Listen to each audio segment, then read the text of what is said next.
this without your participation.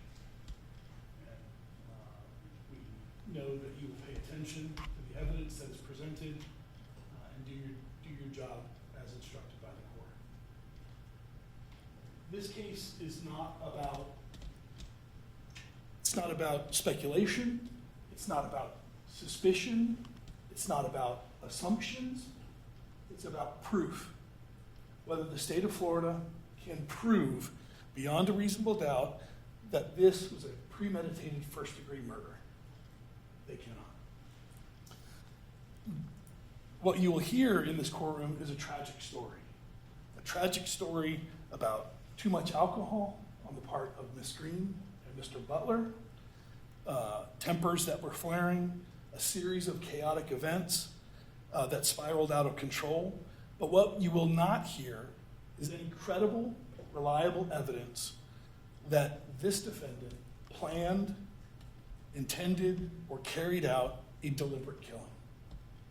Before I go into what we anticipate the evidence to show, in essence, we're asking you to bake a cake. Before I do that, it's probably important that I give you a little bit of directions in terms of what you can consider. And we anticipate at the close of the case, the judge will read to you a jury instruction with regard to the weighing of the evidence. And I think it's important, before you hear any evidence, that you're reminded about what you can consider when you are weighing the evidence.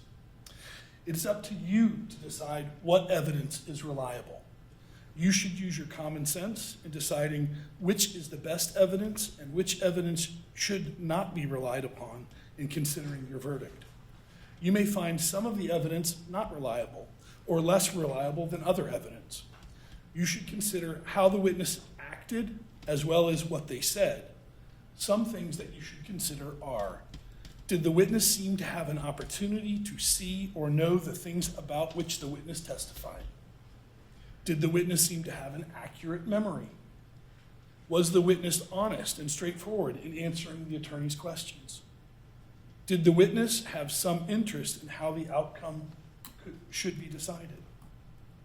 Does the witness testimony agree with other testimony and other evidence in this case? Has the witness been offered or received any money or preferred treatment or benefit in order to get the witness to testify? Had any pressure or threat been used against the witness that affected the truth of the witness's testimony? And did the witness at some time or other time make a statement that is inconsistent with the testimony that they gave in court? Has the witness been convicted of a felony or a misdemeanor involving dishonesty or false statement? And does the witness have a general reputation for dishonesty or truthfulness?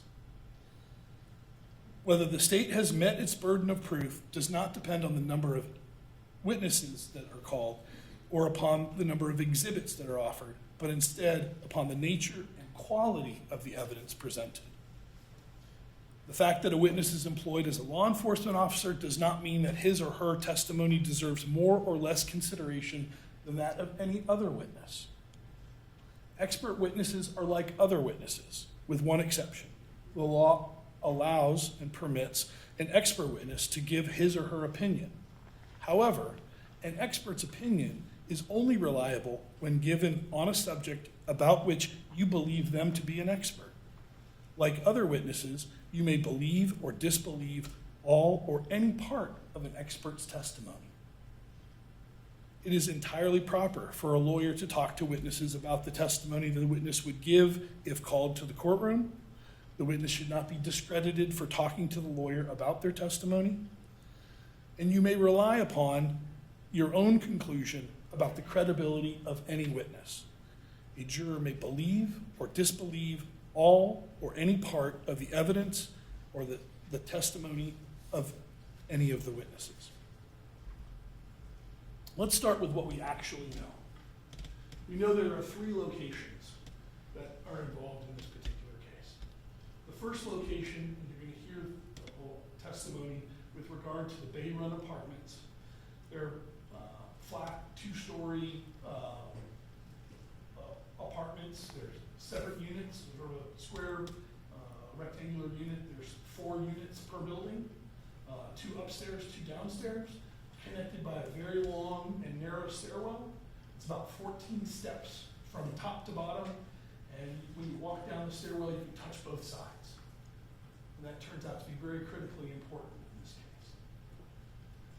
Mr. Hunter was renting apartment 9, which was sort of, if you're looking at the building downstairs on the left, renting a room in that location. Theresa Green lived in apartment 11, which was the upper left-hand quadrant apartment, and the Butlers resided in the upper right-hand apartment. And we believe the testimony is going to show that on the Saturday night of the 25th and into the morning of the 26th, there was a party that was going on in the Butler's apartment. And in that party, they were having a good time. They were sitting around the table, talking. Theresa Green had been drinking. Mr. Butler had been drinking. And at some point, Mrs. Butler, who had to work at Florida Hospital the next morning, called her husband into the bedroom, asked him to keep it down. He comes storming out of the bedroom, slamming the door, visibly upset. She eventually comes out and asks him to turn the music down. He gets even more upset. He knocks over a lamp. He knocks over a fan. And he opens the door and orders everybody out of the house. On the way out of the house, Theresa Green slaps Mr. Butler across the face. And Mr. Butler slaps Theresa Green across her face, such that it causes her nose to bleed. And her blood is left on the door frame of apartment 12. Lisa Moore, we anticipate, who's the adult daughter, Lisa Moore Turner, is actually her name at the current moment, is the adult daughter of the Butlers. And she says that she leaves the apartment at that point when Joseph is so upset because he won't let her use, his own stepdaughter, won't let her use the house phone. Remember 2002, this is pre-cell phones, right? We had to rely on house phones to make phone calls. But she wants to call her brother for a reason that you'll hear, whatever reason you'll hear during the testimony. And her son, who's a child at that point, is, in her words, sleeping in Miss Green's apartment. So she's going to check on him and retrieve him and bring him back. She goes into the apartment, she uses the phone, she calls her brother, she checks on Theresa Green, who's still hot under the collar, and we anticipate that Lisa Moore will testify that Mr. Hunter, who's known as Mike to all of these folks in the apartment complex, was attempting to, he had been attempting to keep Miss Green and Mr. Butler apart from each other because they're still mad at each other and they're still having words and they're still trying to get at each other. And he's trying to play Switzerland and keep the two of them apart. And while all of that is happening at the top of these stairs in between apartments 11 and 12, we believe the testimony will be, the Butlers will say that Theresa Green was grabbing onto Mike and what Mr. Hunter was saying to Miss Green, why are you mad at me? Why are you trying to fight me? And Miss Green was kicking at Mr. Hunter, and that trying to still get at Joseph Butler, who had slapped her across the face and caused her to have a bloody nose. And during that tussle at the top of the stairs, that Mr. Hunter fell over backwards down the stairs on his back, and that Miss Green fell over top of him, and they fell all the way from the top of the stairs to the bottom of the stairs, all 14 stairs.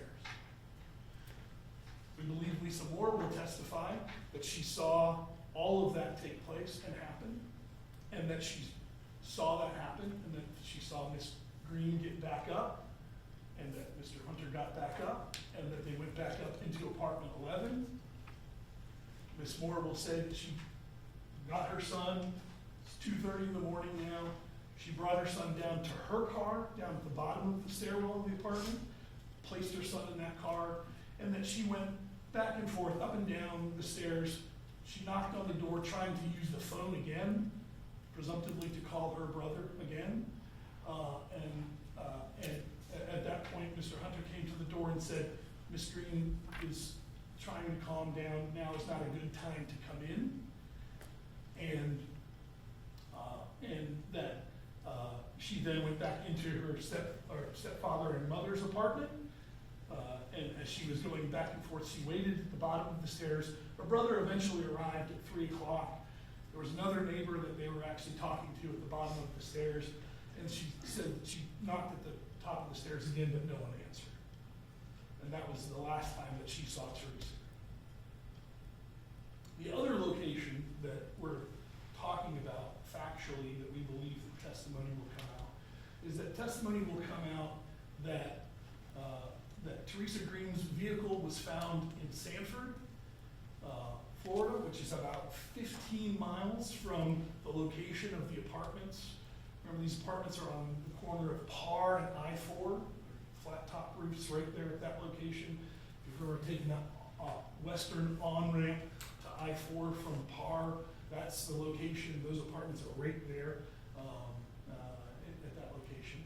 And the location of Theresa Green's car was located at CVS in Sanford, Florida, about 11 miles or 12 miles up I-4, about 5 miles east, in the heart of Sanford. And that Joseph Butler will testify, and Joyce Butler will testify, that Mr. Hunter knocked on their door at 7 o'clock in the morning and asked Mr. Butler to drive his van, the white van that he had use of, to that location, and that left Theresa Green's vehicle there. Again, it's very important, I think, for you guys to make decisions about what evidence you find to be credible versus not credible. And after that, Mr. Butler allegedly went in the store to get an Alka-Seltzer. He says he came out. He says that Mr. Hunter said, "I did a bad thing." He says nothing else. He says, "I don't want to hear anything else." He gets in the car and they drive back, and that's the end of that conversation. And that was 7 o'clock on Sunday morning, May 26th. Miss Green's son doesn't come back to the apartment until Monday, the 27th, at around 3 in the afternoon. He gets a phone call from his grandmother, or calls his grandmother. After he gets to the apartment, he finds the apartment door unlocked, the lights are on, the contents of the purse are upside down on the bed. There's a broken watch on the floor that he then puts on the bathroom counter. He then goes and knocks on the Butler's apartment door, apartment 12, and Joseph Butler never tells him the truth. Never says, "Your mother fell down the stairs on Saturday night. Your mother slapped me in the face and I slapped her back on Saturday night." Mr. Butler never says,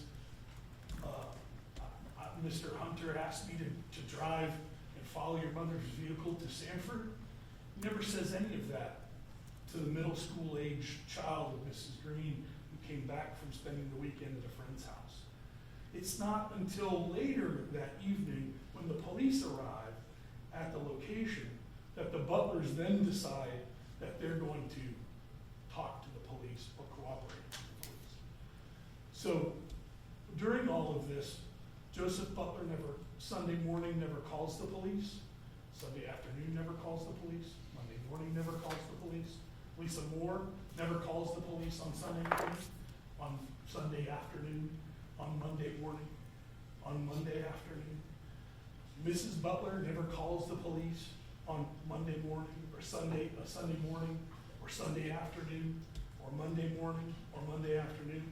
It's not till the police show up, because Octavius Hayes, the daughter of Theresa Green, and Theresa Green's mother arrive at the location saying, "I've got a call there since she didn't go to work on Monday morning. We don't know where she is."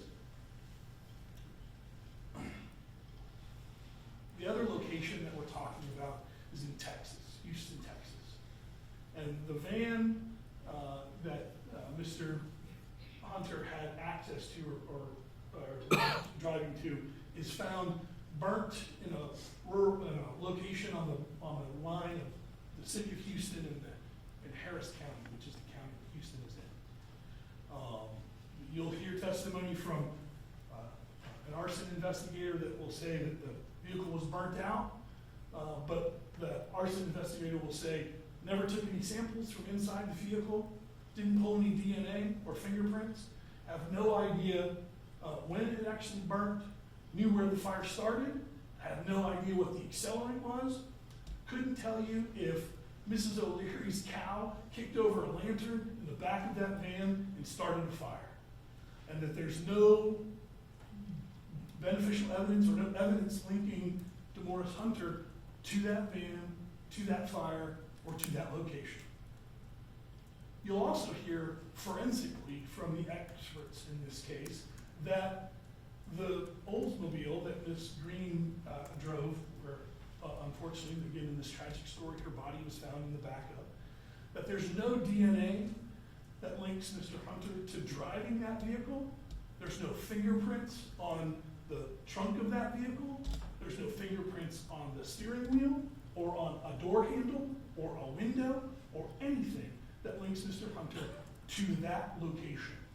There's no videotape inside the Walgreens, outside the Walgreens, or anywhere between Parr and Sanford that links Mr. Hunter having driven that vehicle to that location.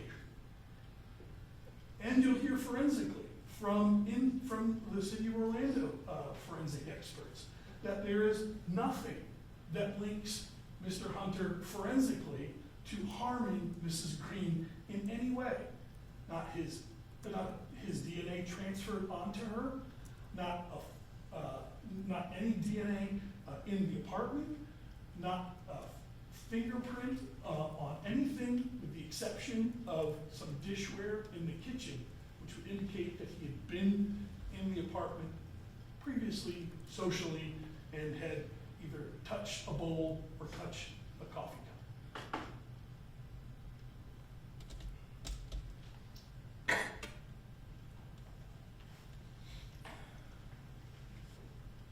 You will hear from a medical examiner that this is not a calculated execution. This is obviously the events of that Saturday night and Sunday morning are confusion and instability as to what happens to people whose judgment is clouded by alcohol consumption. You will hear that Ms. Green had a blood alcohol level of almost a 0.30, which is almost 4 times the legal limit to drive. And that at that level of alcohol impairment, that is severe impairment, which can cause death. You'll hear the medical examiner say, if her body was found in her bed in her apartment, I would have believed that she died of alcohol poisoning. In addition, you'll hear the medical examiner say that the hyoid bone, bones in the neck, which often fracture during manual strangulation, that those were not fractured, that those were dislocated. And that's a critical piece of evidence, we believe. You will see no signs of manual strangulation in terms of bruising, or there's a specific scientific word called petechiae, which looks like little ant bites when someone has been strangled. The blood vessels in their neck pop, and the blood vessels in their eyes get little red dots. That's called petechiae. Listen for that. You'll see an absence of that in this case. There are no eyewitnesses to any killing. No one saw my client harm this woman in any way in her apartment. There's no forensic evidence tying Mr. Hunter to the apartment, with the exception of the fingerprints I mentioned earlier on the dishware. The state wants you to conclude that this was an intentional murder, yet their own medical evidence opens the door to accidental death. Talked about the Butlers, which we believe are the state's star witnesses in this case, the fact that they did not notify the police, the fact that they were untruthful to the middle school age child of the victim, and they were initially uncooperative or less than forthcoming to investigators. Their testimony is inconsistent, it is self-serving, it is unreliable, and they have every reason to distance themselves from this situation that started in their apartment under their own roof. Mr. Hunter did leave to go to Texas, and leaving alone does not prove murder, does not prove premeditation, does not prove intent. Sometimes people panic in situations, but also you'll hear, we believe you'll hear evidence that Mr. Hunter was, this is May 28th, or 25th, 26th, 27th. The 27th is Memorial Day weekend of 2002. The location that Mr. Hunter was renting, that individual had to be out at the end of the month, and we will argue to you, or believe that the testimony will show that the reason there was a party or a celebration in the Butler's apartment was to celebrate Mr. Hunter leaving that location, that he was actually already leaving. At the end of this trial, when you've heard all the evidence, not assumptions, not speculation, but evidence, you'll be left with reasonable doubts. Doubts about how this woman truly died, doubt about what happened in that apartment, about perhaps what happened on that stairwell, and doubt about who, if anyone, is criminally responsible for her death. In our system of justice, doubt is not a weakness, it is a safeguard. It is the law. And at the end of the case, we will come and we will ask you to render what we believe the only verdict that the evidence proves in this case, or doesn't prove, and that's a verdict of not guilty. Thank you. Thank you, Mr. Self. State, you may call your first witness. Thank you, Your Honor. State calls Joseph Butler.